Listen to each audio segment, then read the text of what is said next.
Bonjour à toutes et bonjour à tous, j'espère que vous allez tous bien et que vous profitez du soleil, hein, qu'il fait pas trop chaud. Je pense à vous les artisans qui bossez, dehors la plupart du temps, dans des conditions très difficiles. Je vois aussi également que les épisodes, de Le Saviez-vous fonctionnent très bien, ainsi que les autres playlists que j'ai créées, ça fonctionne très bien. La chaîne marche très bien, je suis très content. Merci à vous tous en tout cas de votre fidélité et bienvenue à tous les nouveaux abonnés. On est de plus en plus de pays dans le monde, à me suivre, donc je trouve ça super cool.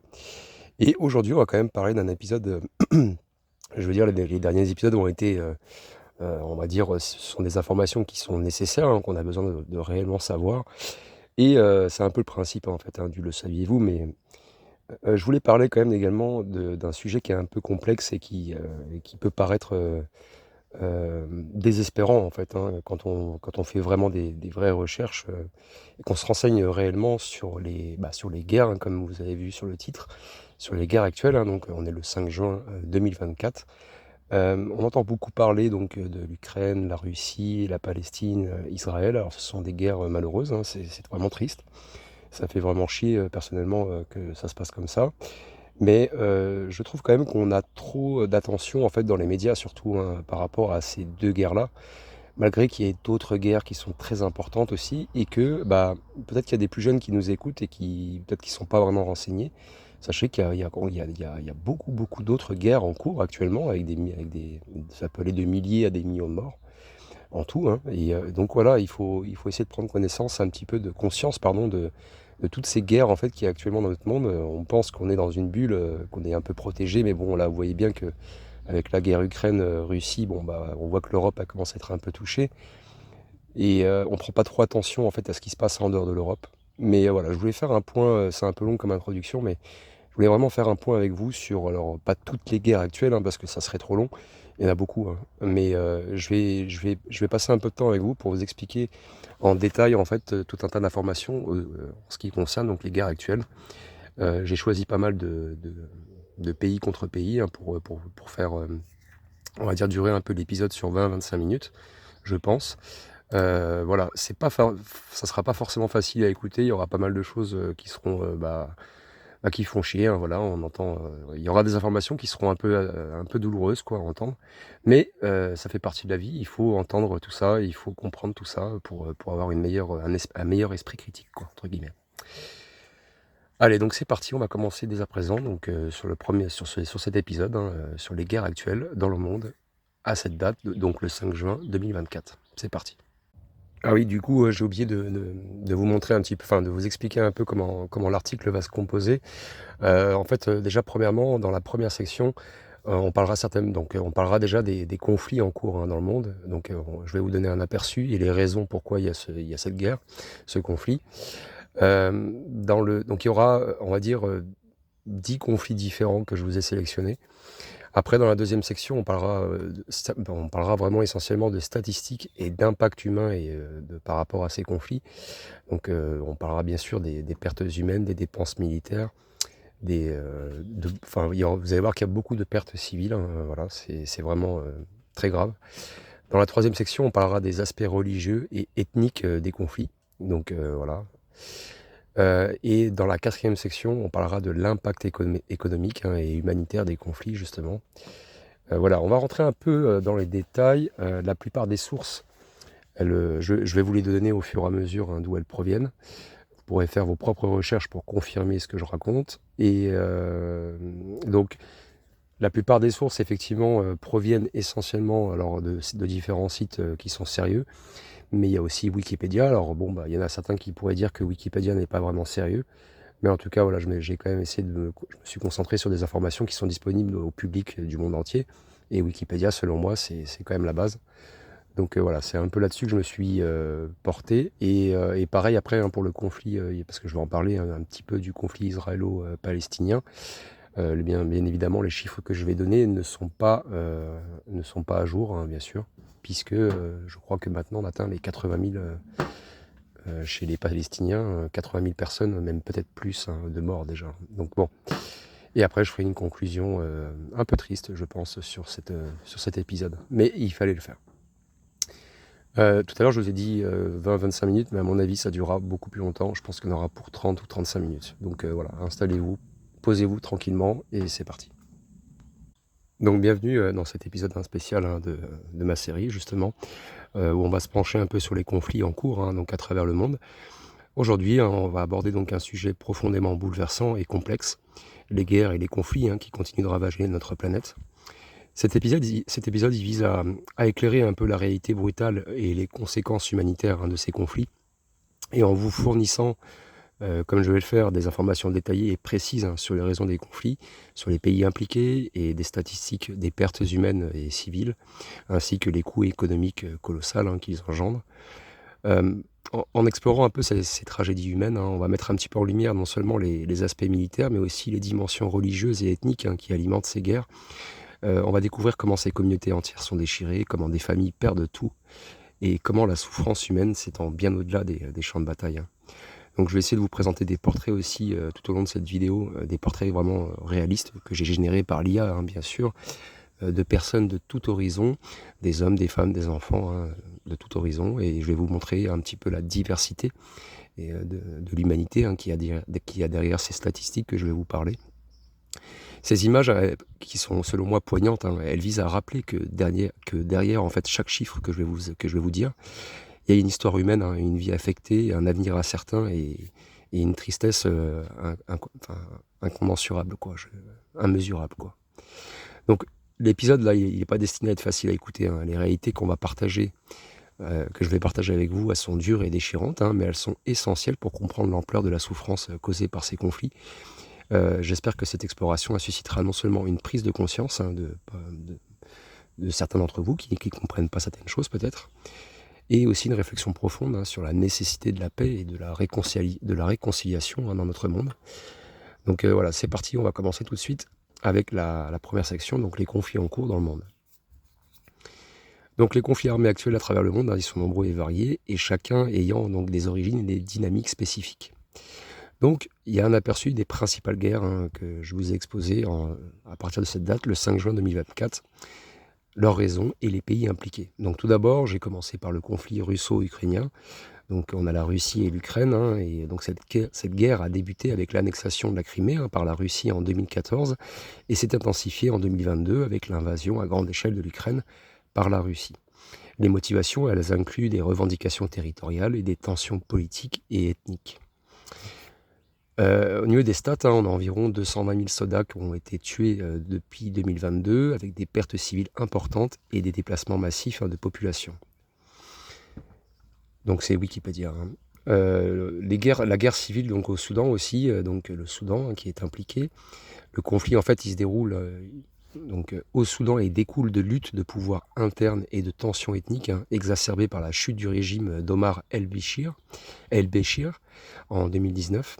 Et la guerre, elle a éclaté en 2023 entre l'armée soudanaise et les forces de soutien rapide.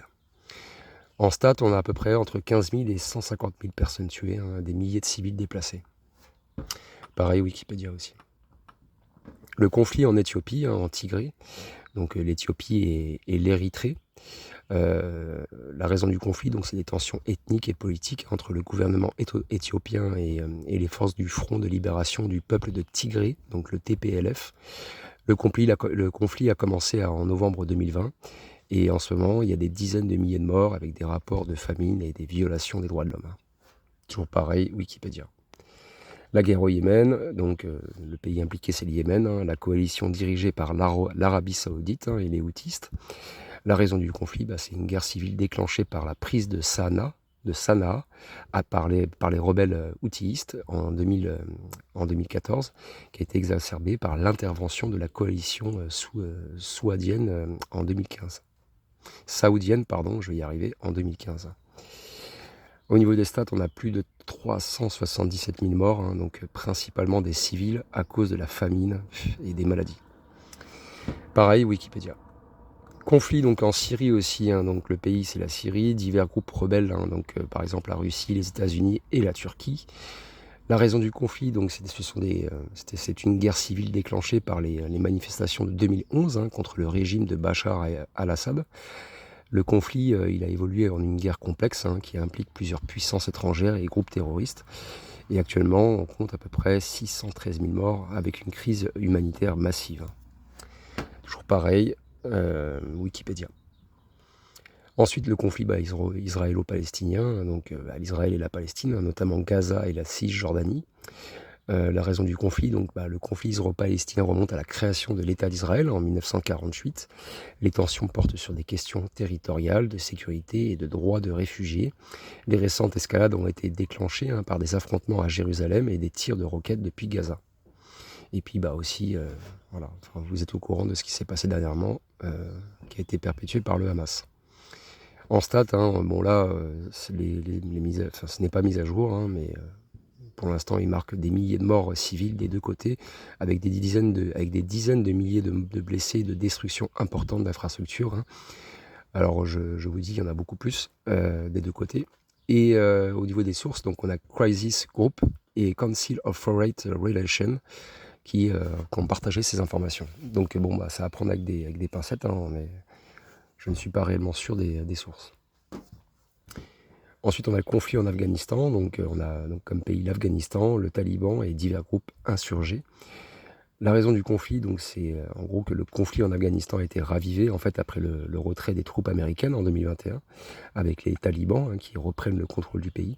Le conflit, il a été alimenté par des rivalités entre les talibans et d'autres groupes militants, ainsi que par des interventions étrangères passées.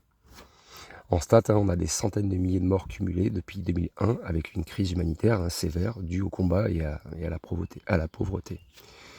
En source, on a Crisis Group et Wikipédia. 8e conflit donc en République centrafricaine, donc la République centrafricaine et divers groupes rebelles. En gros, les violences elles ont éclaté en 2013 suite à la prise de pouvoir par la coalition Seleka, qui est principalement musulmane, contre le gouvernement. Et le conflit est alimenté par des tensions ethniques et religieuses entre chrétiens et musulmans. En stats, on a des milliers de morts avec des centaines de milliers de personnes déplacées et des violations des droits de l'homme répandues. En source, on a Wiki et Council of Foreign Relations. Avant-dernier conflit, et après on rentrera plus dans les détails, donc la Libye, le conflit en Libye, donc la Libye et divers groupes armés et factions politiques. Le conflit a commencé avec la chute de Muammar Kadhafi en 2011. Depuis, la Libye elle est déchirée par des luttes de pouvoir entre divers groupes armés et factions politiques, notamment entre le gouvernement d'accord national, donc le GNA, et l'armée nationale libyenne, la LNA. Actuellement, on a des dizaines de milliers de morts avec une instabilité politique persistante et une économie en ruine. Source Wiki et Council of Foreign Relations. Dernier conflit que j'ai pris en compte dans cet article, mais il y en a bien plus. Le conflit au Myanmar, donc le pays Myanmar et divers groupes ethniques armés et le gouvernement militaire. Le conflit a été exacerbé par le coup d'État militaire de 2021 qui a renversé le gouvernement civil, les tensions ethniques et religieuses, notamment contre les Rohingyas et musulmans, ainsi que les répressions militaires contre les dissidents et qui alimentent le conflit. Actuellement, on a des milliers de morts avec des centaines de milliers de personnes déplacées et une répression sévère des droits de l'homme. Crisis Group et Wikipédia comme source. Voilà, donc là déjà vous avez vu sur cette première section, on n'est qu'au début, on a déjà vu à peu près 10 conflits différents. Je vous assure, j'ai fait des recherches, il y en a, multiplié par 2 ou 3, voilà. Il y a bien plus de guerres de partout, quoi. C'est un truc de ouf. Et encore, j'ai pas cherché pendant 2 heures non plus, quoi. Allez, c'est parti, on commence avec la deuxième section, donc on va se concentrer un peu sur les statistiques et les impacts humains de ces fameux conflits. C'est parti. Donc les guerres, elles ont forcément des impacts dévastateurs sur les populations civiles et les infrastructures. Et je vais vous donner donc un aperçu des statistiques qui concernent les pertes humaines, les dépenses militaires et les pertes civiles. Alors, il y en a certains qui pourraient se poser la question, mais c'est quoi la différence entre pertes humaines et pertes civiles ? Et du coup, je me suis dit, parce que quand je suis vu que je suis en train d'enregistrer et que je crée cet article en même temps, l'article est déjà créé, mais comme j'enregistre et que je relis en même temps, et là, je suis en train de me dire, finalement, les gens, ça pourrait peut-être ils pourraient se mélanger, ils pourraient pas comprendre. Donc, je vais vous expliquer un peu la distinction entre pertes civiles et pertes humaines, parce qu'elle est vraiment importante dans le contexte des conflits et des guerres. Donc, je vais vous expliquer quelques différences. Déjà, les pertes civiles, ça fait référence aux décès, aux blessures et disparitions parmi la population cible, c'est-à-dire les personnes qui ne participent pas directement aux hostilités. Donc ça inclut les hommes, les femmes et les enfants hein, qui ne sont pas membres des forces armées ou de groupes armés. C'est aussi des victimes de violences directes, comme les bombardements, les fusillades, etc. C'est aussi des morts et blessés causés par des conséquences indirectes de la guerre, telles que la famine, les maladies, le manque d'accès aux soins médicaux et les déplacements forcés. Les pertes humaines, c'est un terme plus général qui englobe toutes les pertes de vies humaines dans le contexte d'un conflit. Donc ça inclut les soldats et les combattants, hein, donc les membres de forces armées régulières, les milices, les groupes insurgés et les autres combattants actifs. Nous avons aussi les civils, donc comme mentionné ci-dessus, hein, donc toutes les personnes non combattantes affectées par le conflit, et les disparitions, donc les personnes portées disparues à cause des conflits et qui peuvent inclure à la fois des civils et des militaires. Donc pour clarifier un peu l'exemple, hein, je vais vous prendre l'exemple du conflit en Syrie. En gros, on a une perte civile, donc si 5000 civils sont tués à cause des bombardements ou des conditions de vie détériorées, hein, donc manque d'eau potable, de nourriture, etc., ces décès sont considérés comme des pertes civiles. Mais en pertes humaines, ça inclurait les 5000 civils morts mentionnés ci-dessus, mais aussi les pertes parmi les soldats de l'armée syrienne, les combattants rebelles et les membres d'autres groupes armés hein, qui sont impliqués dans le conflit, quoi. Donc pour donner un exemple précis et concret, hein, je vais vous donner comment ces termes ils peuvent se traduire en chiffres.